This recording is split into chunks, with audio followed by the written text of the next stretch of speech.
Election commission of India यानी कि चुनाव आयोग ने कांग्रेस की प्रवक्ता सुप्रिया सुनेत को नोटिस भेजा है। सुप्रिया सुनेत के अकाउंट से कंगना रनौत, जो भारतीय जनता पार्टी की मंडी लोकसभा सीट से नेता वहां की कैंडिडेट हैं, उन पर अभद्र टिप्पणी के मामले में उन्हें यह नोटिस भेजा गया है। वहीं बीजेपी के नेता दिलीप घोष ने ममता बनर्जी पर दिया था एक आपत्तिजनक बयान, उसको लेकर भी एक बड़ा सवाल अब खड़ा हो रहा है। उनको भी उनके ऊपर भी एक्शन की मांग जो है वो की जा रही है। आपको बता दें कि जेपी नड्डा, जो भारतीय जनता पार्टी के प्रेसिडेंट हैं, उन्होंने दिलीप घोष को एक कारण बताओ नोटिस पहले ही जारी किया है। मारिया शकील, मेरी सहयोगी, इस वक्त हमारे साथ जुड़ रही हैं। मारिया, ये जो पूरा मामला है, अब बीजेपी और कंगना रनौत ने इसको काफी बड़े पैमाने पर उठाया है। काफी अभद्र टिप्पणी की गई थी। सुप्रिया सुनेत ने इसके ऊपर क्लैरिफिकेशन जरूर जारी की है, लेकिन अब इलेक्शन कमीशन ऑफ इंडिया इस पर सख्त दिखाई पड़ रहा है।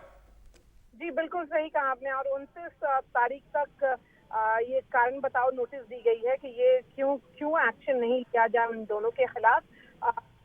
इलेक्शन कमीशन का कहना है कि अगर आप पॉलिटिकल स्पेस में हैं तो कैंपेनिंग के दौरान पॉलिसीज को क्रिटिसाइज कर सकते हैं, कंडेम कर सकते हैं, लेकिन इस तरह की जो विवादित आपने बयान दिया है, जो पर्सनल अटैक होते हैं, उसके वजह से पूरा पॉलिटिकल माहौल विशिएट होता है। और इसीलिए इलेक्शन कमीशन ने ये पूछा है कि आपके खिलाफ एक्शन क्यों नहीं लिया जाए। इसका जवाब आप 29 तारीख को दें। ये सवाल दोनों कंगना रनौत का जो टिप्पणी की थी सुप्रिया सुनेत ने, उनको भी नोटिस दिया गया है और दिलीप घोष को दिया गया है, जो पहले भाजपा के बंगाल के प्रेसिडेंट भी थे और अभी वहां के सांसद हैं। उनसे भी सवाल पूछा जाता है कि आपके खिलाफ क्यों नहीं एक्शन लिया जाए।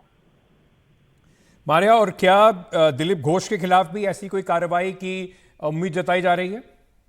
जी बिल्कुल सही कहा आपने। तो दिलीप घोष और ये सुप्रिया सुनेत दोनों को ये नोटिस इशू की गई हैं। इलेक्शन कमीशन का कहना है कि जो दोनों बयान है, जो दिलीप घोष ने ममता बनर्जी के खिलाफ कहा है और जो सुप्रिया सुनेत ने कंगना रनौत के खिलाफ कहा है, ये जो बयान है बहुत ही बैड टेस्ट में है, कंडेमनेबल है और उससे ज्यादा कि पूरा पॉलिटिकल माहौल विशेष होगा और तो अवॉइडेबल है इस चुनाव के दौरान। इसलिए उनसे पूछा गया है कि आपके खिलाफ किया जाए। और जो दिलीप घोष को, अगर आपको याद होगा अंकित, के दिलीप पार्टी ने भी कल ही जेपी नड्डा ने एक नोटिस उनको इशू किया था और कहा था कि ये बहुत ही ऑब्जेक्शनेबल है और पार्टी उनके साथ इस बात पे कभी नहीं खड़ी होगी, क्योंकि उनको लगता है कि इस तरह की जो बातें हैं, एक हाई मोरल ग्राउंड जिस पर भाजपा चुनाव लड़ना चाह रही है, वो नहीं मिलेगा अगर दिलीप घोष इस तरह का बयान देंगे तो। बहुत बहुत शुक्रिया हमारे साथ जुड़ने के लिए।